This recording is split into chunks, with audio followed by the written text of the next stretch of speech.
But a lot of people, who joined the State Department or Health and Human Services, uh, or the Coast Guard or whatever, they had a sense of a mission. They invested a lot in an education that they hoped would allow them to achieve important goals, usually on behalf of the country, but also for themselves.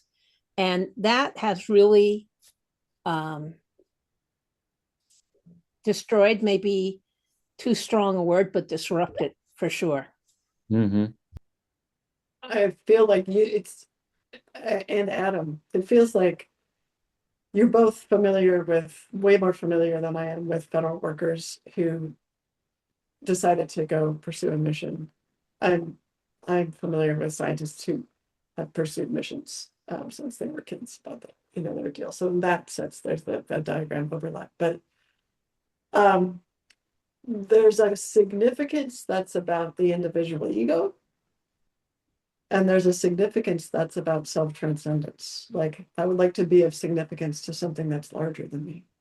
And it Mm. feels to me like what we're talking about in terms of significance here, people seeking significance.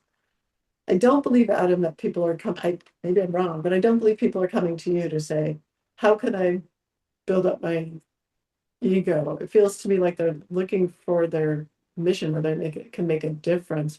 In other words, there's a slight difference between making a difference in a self-transcendent act than making a difference by now I'm more popular. Do you know what I mean? Hmm. Do you see that difference in the people who come to you? Yeah, a lot of the individuals that I've been talking to are trying to find themselves again. It's a mixture of like reinvention, identity change, finding their purpose, feeling lost right now, and then Karma, what you had mentioned earlier, there's also the financial aspect as well and stability. So one of my like personal uh, goals, missions is to kind of do what I did at the FBI, but now take it to the American people, specifically. Not that I didn't before, but there was like layers of contact. Like I never really got to meet anyone I really helped.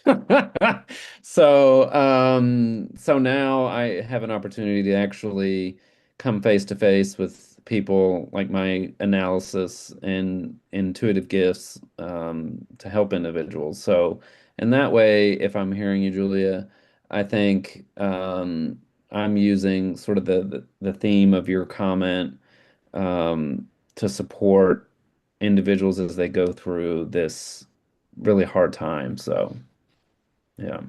Yeah, that's what it feels like to me. And it feels like that distinction of significance out of desperation, because if you're not significant, you don't exist as a person. Like you are your ego, Hmm. versus significance out of need and desire to be of service and not sure how to do that.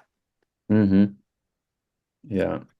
Yeah, that's spot on. And I've gotten that sort of feedback from a lot of people, that they're just like, I don't even know where to start. Some of it's like frustration around the job market in the Washington, D.C. area. Some of it's frustration around government contracting right now, all so on and so forth. So, Yeah. Yeah, it's hard when you have kind of not that many versions of yourself to draw upon. And so that's where I think this Akashic record exploration can be very helpful, hmm. because you know, presumably your focus is on the different paths Hmm. that your life could take or has taken. Yes, essentially. Yeah, it picks up on what the rational mind cannot see. Mhm. And it's like the musical notes or the treasures in between your rational thoughts. Um, it's the silence that's hard to articulate.